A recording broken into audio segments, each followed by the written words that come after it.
Welcome to the Stuff and Things Podcast. Your home for all stuff related to your favorite things in entertainment. Now, here are your hosts.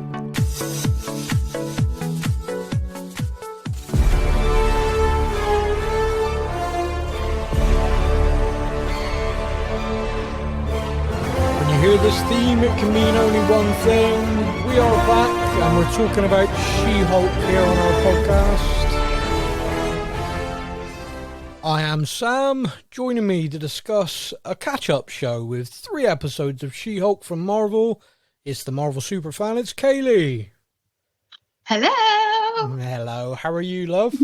I'm wonderful. That's what I like to hear. As I just said then, this is our catch-up show. Sadly, due to poor health on my part, we missed a couple, but I'm back now, and yes, it's episodes 2, 3, and 4, and then we'll be all caught up and ready to talk about episode 5 again next week, where hopefully Stefan will return. He is spending a day with his stepson today for his birthday, so he's absent, but it's an acceptable absence. We're going to let him off. We have a tradition on the show, where at the start I tend to crucify Stefan with this and say the title of the episode was. Now we have 3 episodes, so I get to do this 3 times to you. So we're going to start. The title of the episode was for episode 2. Superhuman Law. Nice. And the title of the episode was for episode 3. Oh, we're going straight away. Okay. Yeah. The People versus Emil Blonsky. Nice. And episode 4. Is this not real magic? Nice. Yay. so we will, I've basically, it's bullet pointed, so we're going to sort of walk our way through each episode. We'll start with episode 2, into 3 and then into 4. So, it's a while ago now, but when we discussed the original episode, etc., one of the things we talked about on the podcast was we felt after Jen had hulked out in the courtroom, she was probably going to lose her job in some way. And that got proven to be correct. In episode 2, Jen is fired and she's then looking for a new job. It's probably been a couple of weeks since you watched this episode. so if I'm saying things and you're going, did she? Was that then? All right, no. Yeah. Now she's looking for a job, and it's kind of a sad little moment. Not sad, but kind of in a comedy show. It's this kind of reality biting of she did the right thing. In that moment, she protected the jury from a threat, but she's in essence being punished for it. I think even the guy who fires her basically says, oh, no, you did the right thing, but the case got thrown out, so we're letting you go. Which, next level brutal. But there is a massive Easter egg moment when she's looking for another job. She's sat with her friend, she's got her laptop open, and she's looking away from law at this moment. She's having a bit of a kind of a crisis because she's been to loads of interviews and they've all said no. And she's looking at a webpage which is like, jobs for complete changes, like she's looking at a job, an air hostess, just something completely different. But there are some Easter eggs on the screen, which people, of course, paused and grabbed straight away. There's a lot. A lot. It took a while to get them all. now, I picked out 2 main ones. I feel the 2 main ones from this. So if I say these 2 and then you want to pick up some others, please do. But the first one, which is so sad Stefan's not here for this, because this is mine and his kind of... It's the one on the top of my list. I'm sure it's the same. There's an article about the giant coming up out of the ocean. So basically talking about the events of Eternals, which me and Stefan have waxed lyrical about the fact that no, did nothing happen from that? Were there no tsunamis? There seems to be like no real mention of the fact there's now a celestial coming up through the earth. It's like never mentioned. Well, here it is, a news article right there. The second one is probably the one that broke the internet. Man with claws in bar fight. Would you say that was the biggest one there? Well, the first one I got that. Yeah. That was brilliant. It was actually another one that was the one that was most exciting for me, which is why I wanted Stefan here. Yeah. But he's not with us today. No. But the claw one, yes, I saw that. It kind of confused me because in terms of timeline, it was a shock to see that, really. Yeah. But the one for me that made me go, oh my God, Stefan's gonna freak, was the Iron Man trainers. Or the Iron Man sneakers, really? For our American friends. Yeah, I saw them and I thought he would buy those. Oh, he'd buy them in a heartbeat. Yeah, you slap Iron Man branding on something, he'll own it. He will be all over it. Yeah. So yeah, no, I mean there was a lot there. I mean, it's funny as well, but there was a lot there. We see her go to like a family meal. There was something very.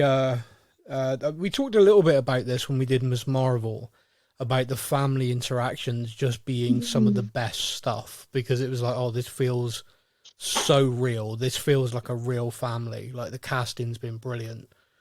And her walking through the door and her mum and dad greeting her along the lines of, hey, don't worry about telling everyone that you've been fired. I did it for you. Like, oh, great. Thanks a bunch.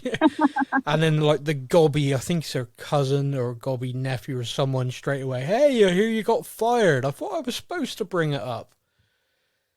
It was a very familiar feeling. Yeah. Within that scene, it felt, that could happen to any of us. Very much so. Dynamic. Yeah, very much so. And the mother as well. I mean, saying that, oh, I met this young boy, he's a lovely young lad, and I gave him your number. And she's like, stop giving out my number to people. I was like, yeah, again, I've actually had this.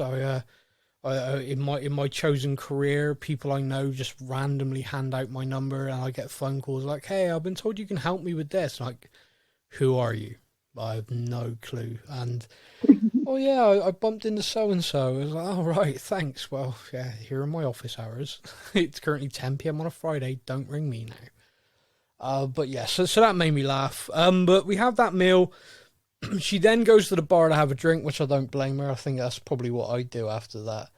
And one of the lead guys from GLK&H approaches her in the bar and offers her a job. It's kind of, again, what we predicted in episode 1, mostly because of what we'd seen in the trailer. But it does come to pass, and she's appointed the head of their superhuman law division. But there's a catch. What did you think about that moment where it was a catch? Because she did a kind of fourth wall break where she's like, oh, great, everyone's just going to think this is why I got the job. Yeah. What did you think about that moment? I felt really sorry for her, actually. Yeah. And there's a few moments in the subsequent episodes as well where you kind of just, and we've all been there. We all have our work persona, but this is like next level. Yeah. This is something completely different. And as a woman, as a girl, yeah. You hate stuff like that. You want to be able to bring your whole true self to work, not just your alternate. Yeah, I kind of, I don't know, and again, this is possibly me reaching or overthinking, but there are sometimes in a very kind of sort of sexist environment as well, sometimes women are deemed to have been hired due to their looks. Yeah. And when she walked in as Holt, and she kind of, like you just said, then she's then having to put on her persona, her war paint, her kind of, great, so when I'm here, I have to be this, I can't be myself. And I kind of wondered if there was a little mirror there for that, this kind of holding that up to an extreme example. Yeah. Which I thought was quite well done. I like that she got her own paralegal, so her friend's still with her. It did make me laugh the way she made a big deal out of it. Non-negotiable, and the guy was like, I really don't care. Don't care. So that was funny. But those are the things that are important to a woman, you've got to have your team, you've got to have your girls with you, So for her, that was a, like you say, non-negotiable. Yeah, I mean, what I like about stuff like that is what is a massive, massive big deal to one person can be really inconsequential to another, whether it's women, men, anybody. Yeah. And I just like that kind of, you know, the half drunk, it is non-negotiable, and the guy just being like, okay, whatever. Okay. Yeah. Yeah, see you Monday. It's like, no problem. But her friend is just kind of, she's kind of like, I've got to be She-Hulk. They've hired me for She-Hulk. And her friend's just like, look at the office. Forget that. Just look around. Look where we are. You've got windows. Yeah, I know. There's windows and we're high up. And look, there's a bar and a fridge. And Yeah. again, Do you know what, though? That's a really American thing. Because everywhere that I've worked in the UK, you know, my head office is in the Shard now, which is an iconic building in London. It is. We don't have individual offices. Our CEO sits on the floor with everyone. Offices and rooms are a really American thing, I think. Yeah, I mean, I don't know. I mean, I've worked in the banking sector for quite a long time, and that was always very. But then again, that's quite Americanized. Now I'm saying that. Yeah. That's very kind of like. Who has the corner office, and it's like a real cutthroat kind of, oh, so-and-so's leaving, right, who's going to get the office kind of scenario. But yeah, bankers are generally evil anyway, so we'll leave that there. Less said about that, the better. Yeah, less said about them bastards, the better. I just want to point out I worked in that sector. I was not part of the team. I'm very much against them. But yeah, so we see her get hired, and we find out that what her first case is going to be.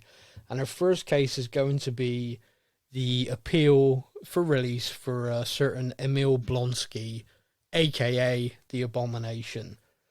I like the fact that she kind of tries in her best. Yeah, that's a problem for me. He literally tried to kill my cousin. And I don't know about you, but I've been in situations where I've been working with people and they, again, you know, when I said about the funniness of her really caring about her paralegal and the guy not caring. Mm. Again, this situation happens again right now. However, it's not so funny because it's not such a small thing. She's literally, oh no, I can't do that because of this conflict. And the guy's just like, I don't care. Now, I don't know about you, but I've worked with people like that. It's just like, you need to go and do this. I don't know if I can. Yeah, talk to the hand. Don't care. Go get it done. Yeah, it was a funny moment, but it's, you know, in the real world, I think somebody probably would have had something to say about it. Oh, HR. No, HR would be all funny. over this. Yeah, I mean, the minute she was asked to become She-Hulk on her first day, HR in that meeting straight away. It's like, so your employer asked you to Hulk out. Yeah, pretty sure you can't do that. And of course the irony being that she's working at a law office. But anyway, we'll skip that because, you know, it's the MCU. Like I said, we're kind of walking our way through this from episode 2 into episode 3, so there will be a little bit of crossover here. But towards the end of episode 2, she obviously has to make her mind up about taking the case and things like that. And one of the things she does is she calls Bruce. And Bruce is fine with it. He talks about how, you know, he had this lovely letter, I think, from Blonsky and stuff like that. Bruce is on a ship. The ship that we saw in episode 1.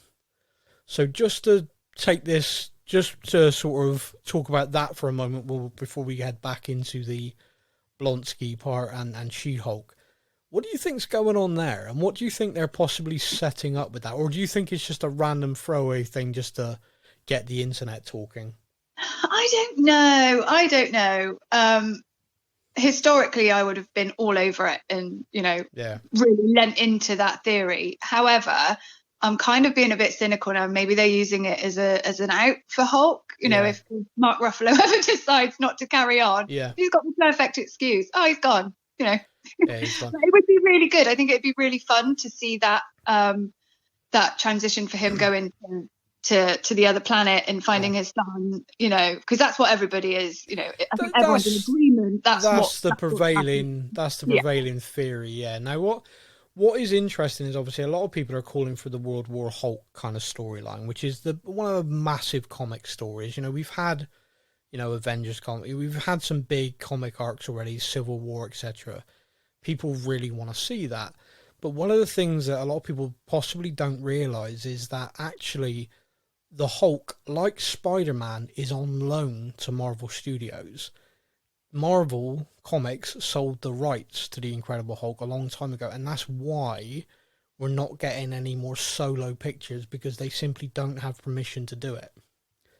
So he can feature in as many ensemble pieces as they want to do. He cannot have a stone. So that you literally couldn't make a World War Hulk movie right now. You couldn't make a World War Hulk TV series. You could, however, have him come in as Thor's best mate, Thor Ragnarok. You can have him come in as She-Hulk's, mentor at the beginning. You can have him as part of the Avengers. So it's a weird thing that they've got with that. Now, Disney being Disney could possibly get their wallet out and fix that if they wanted to.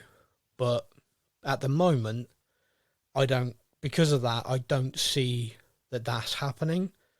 I think that it's perhaps they've done that, like you say, we've done that. There's loads of fan theories, which is fun. Let the internet talk about it and promote itself for us. But also, he's now gone. The Hulk is off Earth. He's now out there. If we ever get the opportunity to write it, brilliant. If we don't, he's gone. And I think that's kind of where that is. Yeah, because there was another something else I saw about the running order of these episodes, and I'm pretty sure originally that was supposed to happen towards the end, if not at the end. Yeah. I don't know what's impacted that and why they brought that forward. No. But I think to have Hulk disappearing into the universe would have been a bit of a downer for the very last episode. Possibly, yeah. Yeah, possibly. I mean, they often do that in, like, when they've put these shows together, that you'll often see that sometimes they'll look at them and go, oh, actually, that works better there. Or, this doesn't make sense anymore. Let's move that over here. So, no real rhyme or reason. But then again, of course, we could see him yet again reappear in this series. The series isn't done. For all the theories and all the wondering, the very last episode, he could come back like, "Where have you been?" Oh, just we've got 5 episodes left. I had a phone call from an old friend, went to visit, and now I'm back. No. Yeah. So it could just be absolutely nothing and a bit of a sticking your tongue out at the internet, which is never a bad thing, to be honest with you.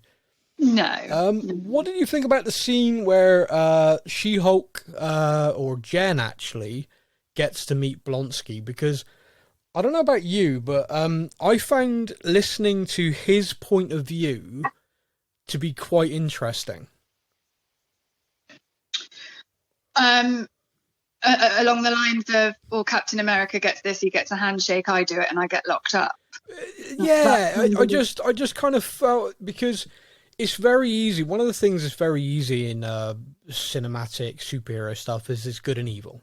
This guy's good, this guy's bad. And one of the things I quite like that the MCU has done is they've given us villains, but have rounded them so you get a bit of an understanding. The hashtag Thanos was right.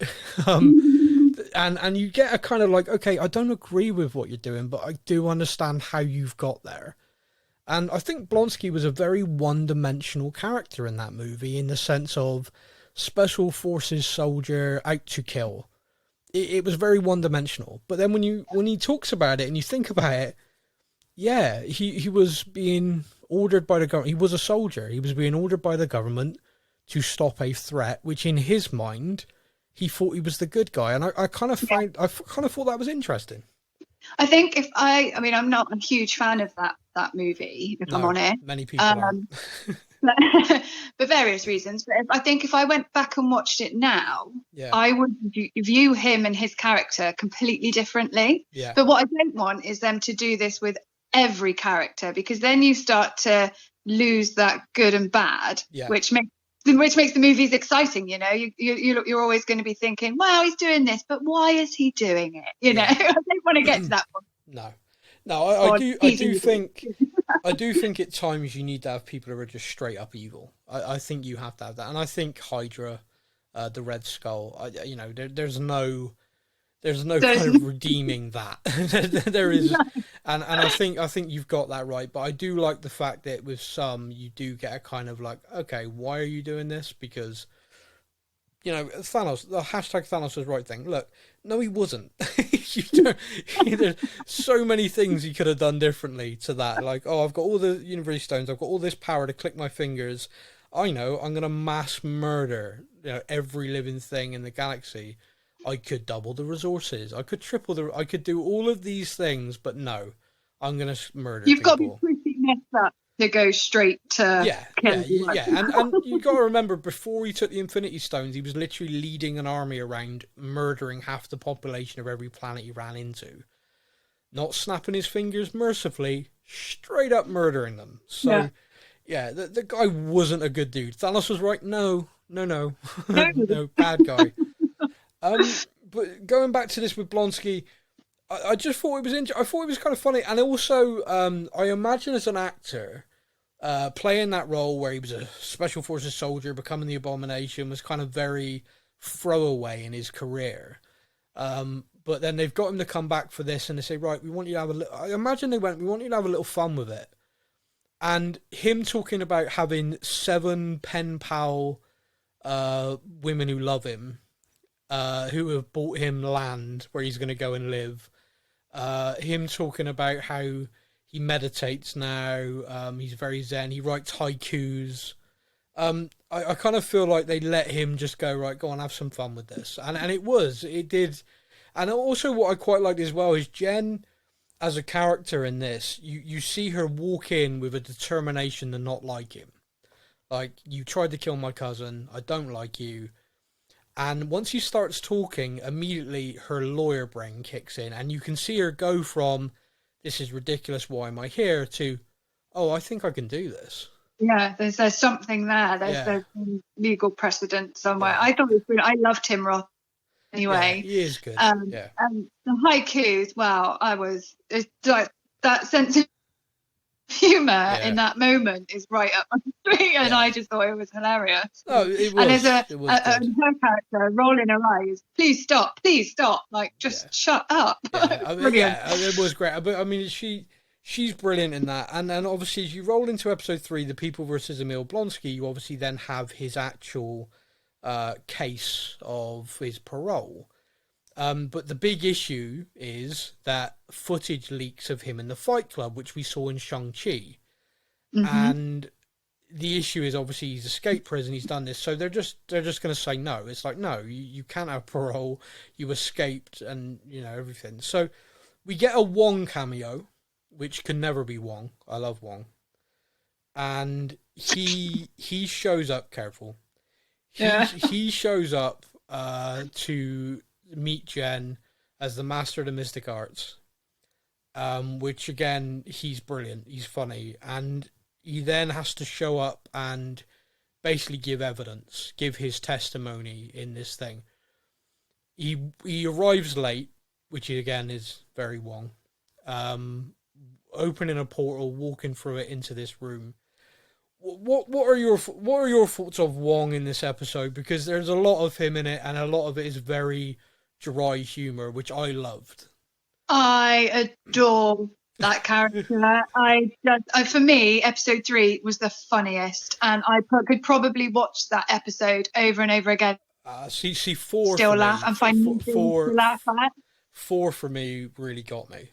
Which we'll come on to. Episode 3, hands down, absolutely wouldn't do it for me. But it was brilliant. Did you? One thing that I learned in this episode, that you worked at Target for 9 years. Yeah, you looked at his profile. That was hilarious. Those little details in this whole series are just spot on for me. It's so funny. She said, what was it? She said he's either the master of the mystic arts living in Kamataj or a librarian living in New York. Which again was hilarious. But yeah, he's great. His timing, and I think you can tell he loves that character. He does. The guy lives for that. He really seems to enjoy doing it, and him giving the evidence to say, no, I broke him out. It was completely me, and I gave him the option to be free, and he said no. He needed to come back to jail. We then get what I think is because this is a kind of a smart ass fan would point out, well, Wong's just admitted to breaking someone out of max security. Surely there's consequences. So I like the fact that they brought that up, and Wong just went bye, boom, and left. I was like, yeah. I think pretty sure he's outside of your jurisdiction. There's not a lot you can do. So they do release the Abomination. The Abomination has been released from prison. What's your thoughts on that? Do you think that is Abomination Blonsky done in the MCU, or do you think he's now been put somewhere and a kind of that's sat there now? That he's out, he's there.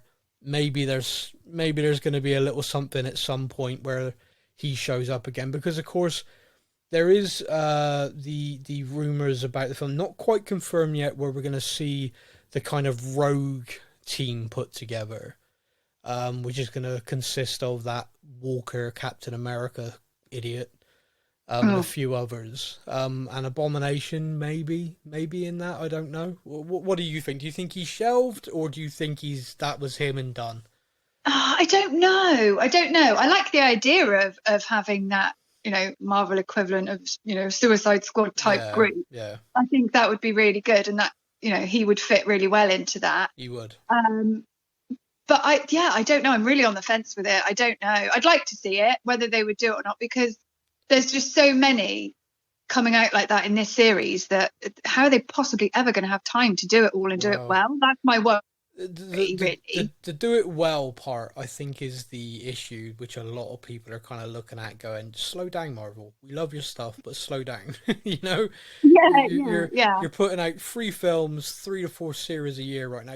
We're cool, just maybe go down to 2 films and 2 series. We're all love you still, and maybe so I think that's going to be an interesting balancing act for them, which I'm not convinced they're getting right at the moment. No, but I think for his character, he's a really good for this series.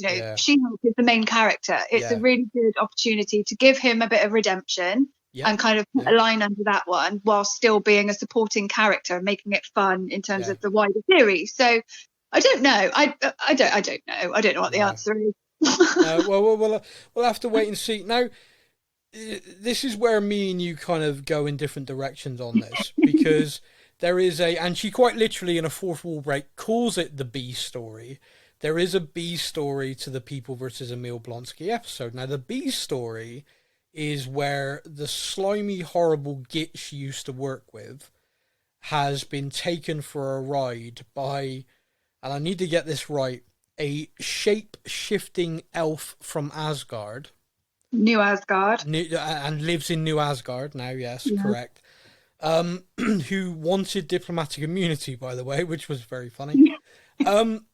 And this shape-shifting elf turned herself into Megan the Stallion, and the guy thought that was who he was dating and was giving her loads of gifts and money, only to discover that actually no, it's a shape-shifting elf. He wanted his stuff back, and the elf was kind of like, bite me. So for me, and I know me and you are very different on this, I hated this with a burning, to the point that I was like, I almost didn't enjoy this episode because of this. I really didn't like it. You, on the other hand, I think really enjoyed it. I did. Even now, I'm trying really hard not to laugh. No, I can hear. I can literally hear you chuckling whilst I'm sat here going, I hated this, and you're killing yourself laughing. It was so good. It was so funny. I mean, it could have been, Megan Thee Stallion is, she's a goddess. She's brilliant. But it's for me, it was having this man who we all know someone like him, a sleazy, slimy dirtbag. Unfortunately, I know more than one of them. Getting his, by being treated like this, it was brilliant, and it was so well done, and I think that would have been very divisive for the audience. Like, you and I have completely different opinions on it. For me, it was the funniest thing that has happened in this series. It was brilliant. I really, really liked it, and it's. Again, maybe it's an age thing. Some of the older viewers probably were like, who's this? Hey, come on. I said older viewers, not you. It's a generational thing maybe. But, me and everyone that I know, the girls I know that have watched it and, are my age, absolutely just broke down. And I can't even describe how much I love. So the post-credit scene of She-Hulk twerking with Megan Thee Stallion, amongst other things, that was good TV for you. That was good. Because it was just so silly, and it had so much dark and dreary and emotional Marvel. To see that, just brilliant, great timing. If you're with me, we needed that light relief, I think, or I did anyway. Okay. I'm fed up of shows where I just cry all the time, and then brilliant, loved it. Okay, well, yeah, all right. Well, I'm gonna just say not for me. And I'm glad you loved it, and I'm glad a lot of people loved it, because this is the thing that often people get wrong with me when I'm on the podcast, and I'm just going to say it again, and I have said it before. When I look at something, I say, I don't really think that's for me. That's not me being critical. That's just me saying I didn't enjoy it personally, and I love the fact you enjoyed it, and I love the fact lots of people enjoyed it, because that means it hit a note. If everybody looked at that and went, God, that's crap, then that's bad. Then that's bad TV. If I looked at it and went, I didn't enjoy that, but thousands and millions of people did, that's great. I love that. And I've got no problem with it at all. Not everything is going to be for me, and that's fine. And I'm good with that. And so if people sometimes get it wrong when I say stuff like, I didn't enjoy that, they're like, he's being critical. No, it's just I didn't enjoy that. But yeah. Like I'll probably, from the people who are in the I didn't enjoy it camp, I'll probably get slated and she's not very intelligent. She laughs at really stupid things. But actually, I laugh at really stupid things every day because I have to. It's my job. But yeah, no, because the thing, I'll tell you what it is for me, and you're probably gonna just tell me to shut up because this is what it is. But for me, I look at this as part of the MCU, and I look at She-Hulk as a character that I want to see go forward. I like the fact that this is a comedic element of the show and everything like that, but I would like to see this character in ensemble stuff actually then go on and be part of other things as well. And what I think to myself is when you've got these films that are kind of like a big threat, like a Thanos or we know what's coming in Quantumania, etc., Kang, that is going to have serious elements to it. It's going to have risk, peril, characters are going to die. Can we now take She-Hulk seriously in those moments if she is breaking the fourth wall and twerking with Megan Thee Stallion? I'm laughing as I'm saying this because I'm thinking to myself, me personally, am I going to be able to go, we need to call She-Hulk? Because I don't know. Is she going to be able to help? So do you see where I'm coming from with that? It's like a really tough balance in that they've got to get right. Now, of course, they could just decide She-Hulk's going to be a series that's going to run, and it's always just going to be a tongue-in-cheek, like the Deadpool movies. Deadpool is meta. They're funny, but they're not part of the MCU at the moment.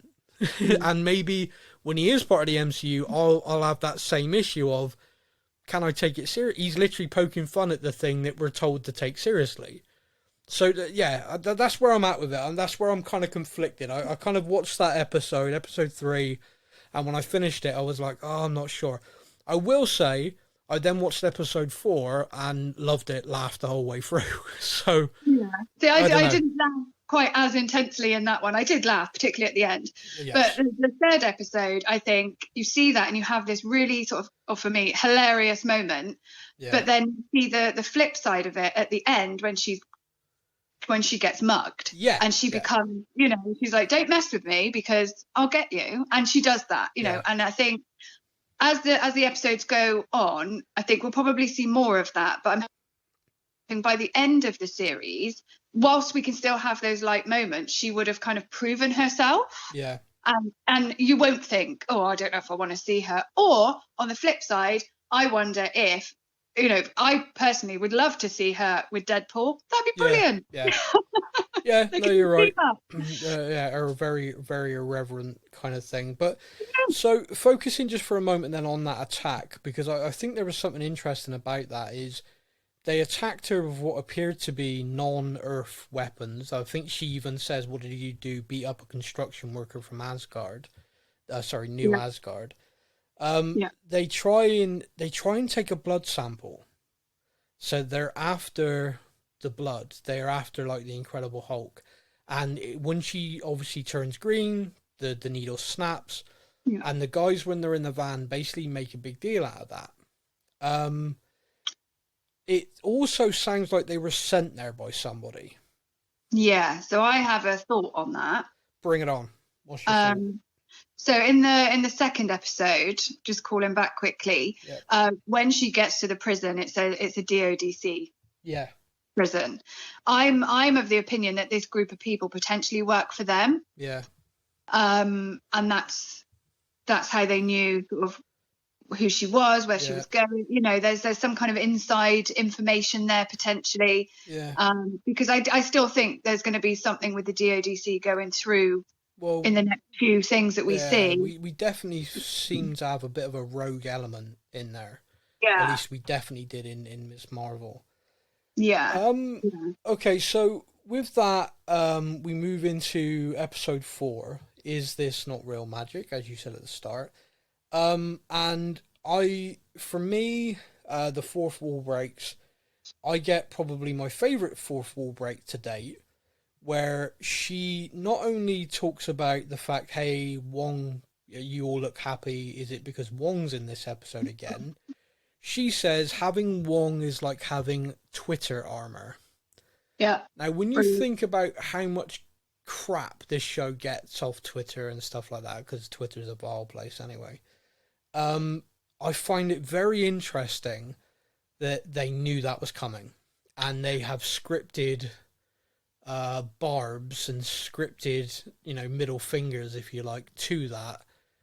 It's both funny and a little bit sad for me that they knew.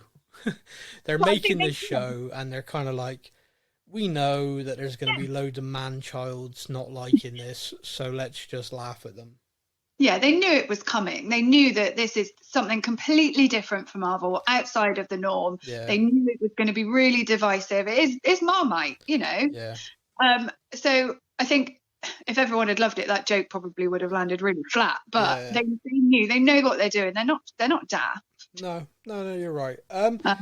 So we get a character called Donny Blaze. Donny Blaze is an illusionist working in a world where real magic and stuff now exists. He's got an audience of people looking very glum and bored, except for a group of women who appear to be quite drunk. One of the women, I believe her name is Madison. With a Y, but not what you think. Thank you. Kayleigh, I'm going to put this to you now. Do you know, or have you ever met and been around a Madison type? Oh, we've all been a Madison at one point, haven't we? I don't think I have ever been, but I would say that I have been around. And when she got up and did that little, I don't know what the right word is, that kind of shuffle where her dress is so tight she actually can't take normal strides, and she's holding her drink in her hand because the drink needs to be in her hand because that is life. I did laugh, and I got to be honest with you, there's a few people that me and you both know that I'm looking at going, wow, that reminded me of so-and-so. and I dare say you to go, yeah, you're right. But I'm not going to name them. But it just made me laugh. And so when she gets out and goes, Madison with a Y, not where you think, I'm like, oh, wow, yeah, okay, you're playing that stereotypical character. You've nailed it within one scene. Now, at this moment, I had no idea just how integral and amazing this little cameo Madison with a Y was going to be. Basically, the guy is clearly stolen or acquired a sling ring. He then actually manages to open a portal, a real portal, not just an illusion. And he appears to open this portal to not a nice place, full of demons and all sorts from another realm. And poor little Madison ends up going there. Now, Madison then comes through a portal at Wong's place. Wong is trying to chill out, watching The Sopranos, by the way, which was a detail that, again, just cracked me up. That was good. And she completely spoils the episode. But one of the things she says, and she arrives there and she says to Wong, and then she later repeats it as well. I did a deal with a demon, and he sent me back, and I'm not going to go into details of what my deal was, because he said he'd murder me and murder my entire family. Again, complete throwaway line, and I'm sure it's just silly, but is this confirmation of Mephisto? Oh, the M word. I knew that was coming. Everybody listening should have known that was coming. But I've seen it everywhere. And the only reason that I'm probably giving a bit more credit to it is the end credits as well. Because you see the goat at the end, the goat people. Yeah, no, I know. But, but... they are probably just trolling us. They have to be. You cannot introduce that character like this. Please don't. It has to be trolling, and it is funny, but I loved it. And her character, hey Wonger, calling him Wonger was just amazing. Her spoiling the Sopranos for him, and the look of absolute hurt on his face. My man. He goes to Jen. He goes to She-Hulk to say, this guy is practicing the mystic arts. I want an injunction against him. He's decided he's going to go down that route. She's okay, and she tries to do it, and they go to like a court case, which the guy's even his lawyer's a magician, and they're buggering about, but the judge lets him get away with it. The judge is like, no, you can carry on practicing whilst I make my mind up. But in the court scene, they have to call a witness. And for me, you talked about the Megan Thee Stallion stuff and how much it cracked you up. Wong opening the portal and Madison stepping through it and shouting Wonger at the top of her voice, and then shuffling over to sit next to him, and just and the way she gave evidence hilariously. And then she sat next to him, was like, Wonger, let's go get some froyo. He's like, no. It's like, oh, but we can talk about Sopranos or something like that. And he's like, oh, okay. Yeah, it's like the old couple, isn't it? Yeah. It was really good. And I think so perfect. I've had moments in my life where I've been trying to get out a drunk story.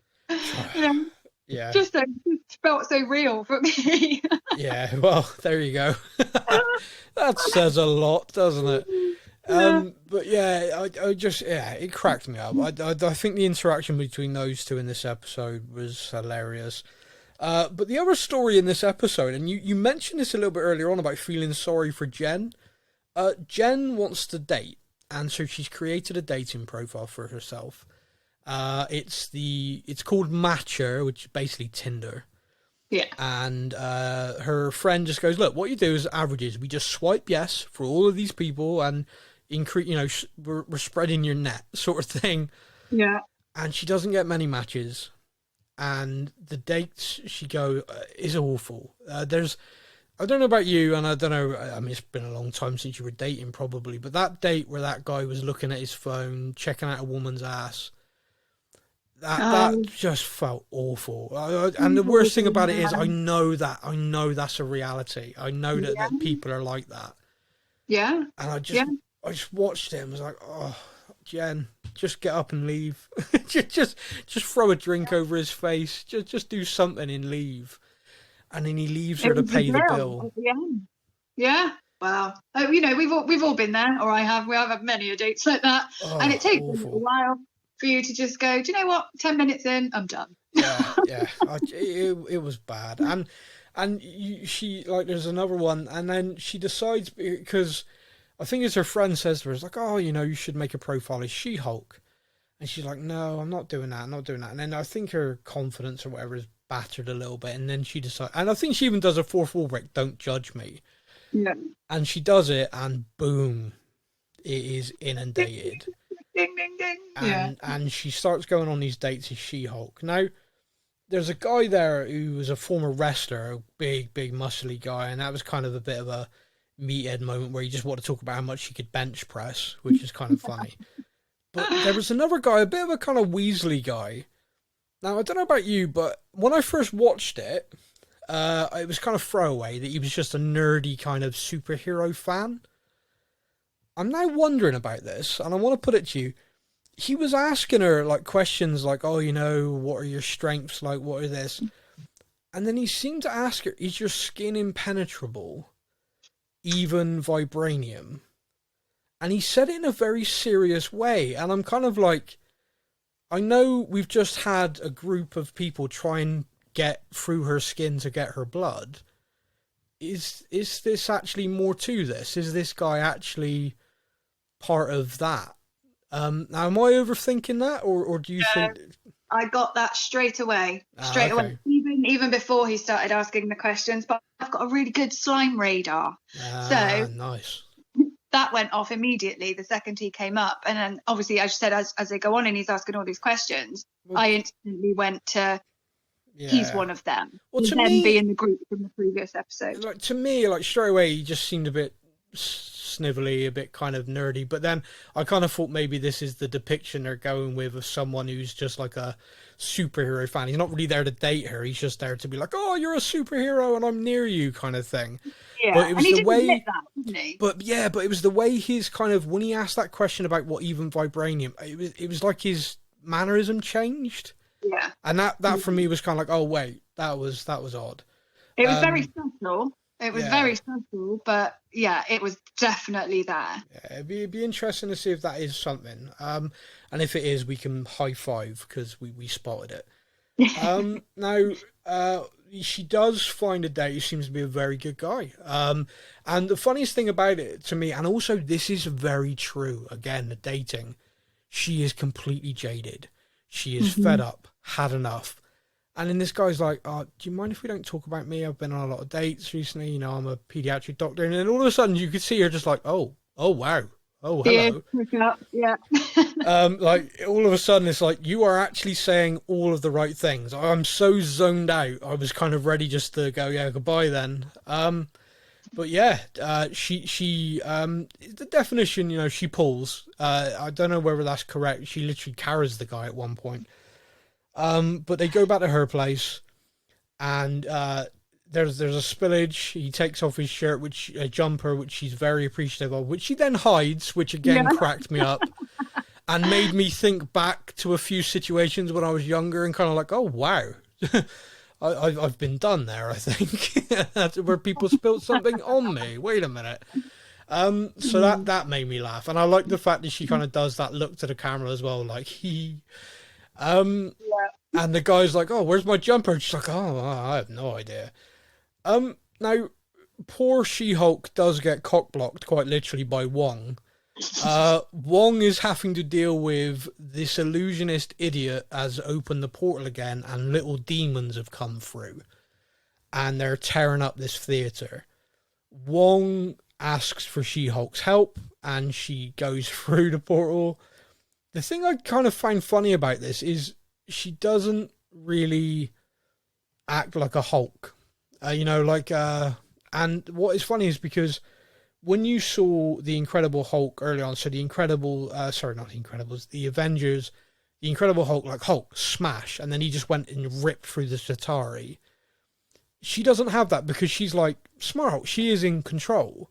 Yeah. So Wong is kind of like, act like a Hulk, do that. And she's like, well, what does that mean? I don't know. And then I think one of them bites her or something, and she's like, smack. Oh, okay, I get it. You want me just to literally beat the crap out of them. And he opens a portal, and they obviously deal with it. They throw them all through, and she does. And Wong, happily sends her back, where she literally lands on the guy, but still with demon guts and stuff in her hair. But she's not letting that slow her down. She carries him to the bedroom. I hope that she took Bruce's advice and reinforced all of her furniture. That's all I got to say on that matter. But the bit where I feel really sorry for Jen is the next morning. Obviously, she's woken up. She's Jen.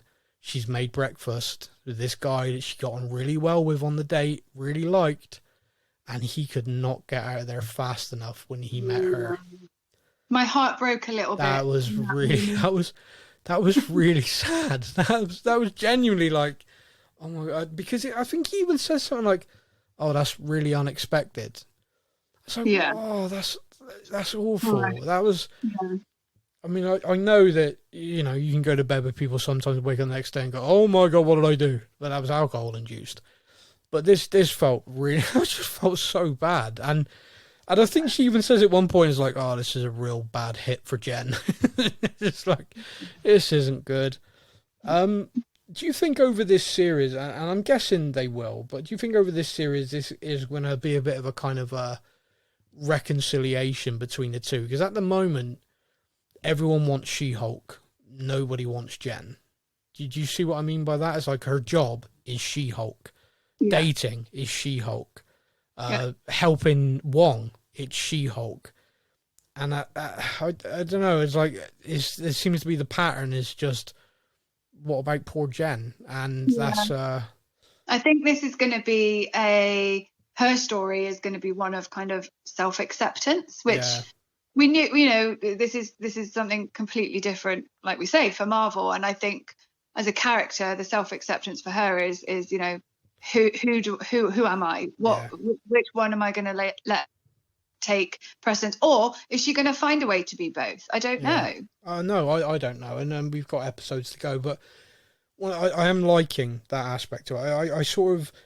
Episodes 1, 2, 3, but in 4, I kind of, and it's all been there the whole time, but in 4, it kind of really hit home for me. There's that kind of story to it. And and I like that because it's a lot more emotional. It's a lot more related, I think, whereas normally you see, like, you know, their arc and, you know, all these things happening to them, but you actually feel like you're there with them. And I think that's because of the full four. I do anyway. She's talking to me. She's my friend. You're right. That's definitely an aspect to it. I also think she is a phenomenal actress. Like I loved her in Orphan Black.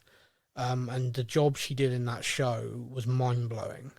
And in this, you know, she's only got 2 characters to kind of do, but she is nailing that subtle difference, subtle nuance, and the kind of one feeling that's starting to feel a little bit pushed out by the other, even though it's her, you know. So I'm enjoying that, and I think you get that casting wrong, you could miss that mark completely, and I think they've got it absolutely spot on with her.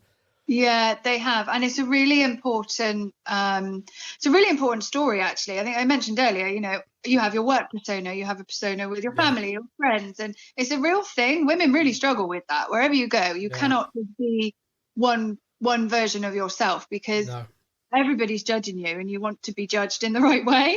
Yeah. And it's really hard. You know, I've probably got 3 or 4, and I'm a master now at kind of.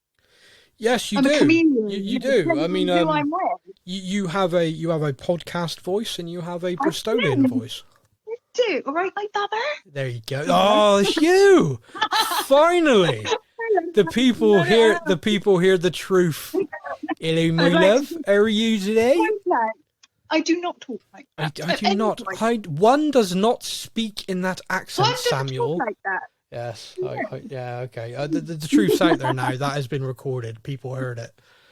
You need to gin into it, and it will be clear as day. Well, we do, as a tradition, when we do our Christmas special, we do tend to do that drunk, by the way. So, just so you know. If you feel like joining us for that one, that's, that could get interesting. But like we said about Jen in this episode, there is that aspect. Now, as She-Hulk, she does get Donny Blaze to agree to perhaps he should stop doing this, which is part of his act. So that's that kind of story shut down. What did you think to the final scene where she has delivered a notice that Titania, the superpowered social media influencer, is suing her because Titania has trademarked the name She-Hulk? I actually had a really long chuckle to myself because this has actually happened in real life in recent times. Yeah. With the whole Kylie Jenner, Kylie Minogue saga. Yep. So I thought that was really clever how they got that in there because it's happening right now. You know, this is life. And it made me consider the Titania character slightly differently. And I thought, do you know what? I can see the similarities across the board. Yep. With influencers and her, you know. Oh yes. But I'm disappointed. I think that this is the first time we're hearing of her again after the first episode, but I've enjoyed the ones in between. But again, I think related to them shifting it around. Yeah, I think you could be right. I've kind of been like, oh, where is she? Where is she? Because I really like Jameela Jamil. I think she's brilliant. The Good Place, brilliant. Yeah. And I've been wanting to see more of her, and I thought she'd be more prevalent to the story. Well, I think we're definitely going to see more of her now. And now I think she's finally coming in. So I'm excited for next week because I want to see what she does. And I agree. It will be very pop culture based kind of stuff with her. I think there's going to be a lot of swipes at influencers. I think we're about to get a lot of very less than subtle digs. Absolutely, yeah. And I'm here for it, by the way. Me too. Yeah. And you know what? In real life, Jameela Jamil will call people out. You know, so for her, I don't even know if this is acting. You know, she's just being. It's going to be fun. Now, one of the things this show does obviously gives us end credit scenes, etc. What do you think about the fact that in the court, Wonger and Madison were described by Madison as BFFs? Besties. Got to do the head bubble when you say it. Besties. They appear to actually be friends now, which I don't know about you, but I'm kind of like, okay, Disney Plus, give me that series. I'm there. Wong and Madison in the multiverse. The Adventures of Wongers and Maddie. No. I am here for it. Yeah. Madison with a Y, not where you think. Not where you think. Yeah, I mean, her character cracked me up all the way through that, and just for so many reasons. Familiarity, I think, was one of the main ones, but Wong's kind of reaction to her, and he's such a nice guy that, like, he genuinely, by the end, was like, yeah, we're friends now. Yeah, we're good. Her being sat there eating popcorn, I mean, and still spoiling things for him, by the way. Poor Wong, he looked heartbroken when she did that. He needs a BFF though. He needs the best. He does, because Doctor Strange can't be that, because that guy's too self-involved. Yeah, well, yeah, but you know, you need the Ned. You know, he needs needs a lady in the chair. I love that it could potentially be her. I think her character is brilliant. She was a real surprise, actually. Just a throwaway moment in the opening scene that became the best thing. She's brilliant. Yeah. So that's it. I mean, we've caught up. I know I've sort of gone through bullet point across these episodes. Now, for you, is there anything I've missed that you wanted to discuss? Oh, yeah. Go for it. Again, very subtle in episode 2. Yep. The screensaver on her phone. Okay. America's ass. Yeah. The wallpaper on her phone is literally Captain America's ass. Because Captain America. Yeah. And the Gideon Wilson in episode 3, the original prosecutor from The Incredible Hulk. Oh yeah. And I didn't realise that in the comics he's actually Sam Wilson's cousin. Yes. It's his brother. In the comics, it's his brother. Is it? Oh, I thought it was his cousin. Yeah, no. In the comics, it's his brother, but I don't think, because they didn't mention a brother at all in Winter Soldier and the Falcon series. So no, I don't think it means anything. I think it was just a really cool. Yeah, no, I think it was a nice comic nod. Yeah, I agree. Yeah. And then finally, I'm going to go and try and get some yak milk from somewhere. Was it vodka and yak milk, wasn't it? Vodka and yak milk. I'm at a 50th birthday party tomorrow. I'm taking that. Wow. Yeah, I think nothing screams 50th birthday party quite like vodka and yak milk. Yeah, and on that note, I think is where we got to call it a day. But yeah, this was the catch-up show. I hope everyone's enjoyed it. We will be back next week to discuss episode 5. Stefan should be back with us as well. A massive thank you to all the messages people have sent in to me. I am okay. I really appreciate it. We will be back, like I said, next week. The Stuff and Things podcast is rolling on. The Lord of the Rings series show is available now. That is discussing the first 2 episodes, and of course another one drops really soon for that. Game of Thrones House of the Dragon, we are going to split that into 2 parts. So we're going to discuss the first 5 episodes and then discuss the series as it closes. So there's going to be 2 shows for that. Look out for those. You can find on our Facebook page, the website, and all the usual places, social media. Until next week, Kayleigh, say goodbye to everyone. Bye. Opened a portal that dropped me off at Wonger's house, and that's how we became besties. Thank you for listening to the Stuff and Things podcast. We hope you enjoyed the show. You can find us on Facebook or online.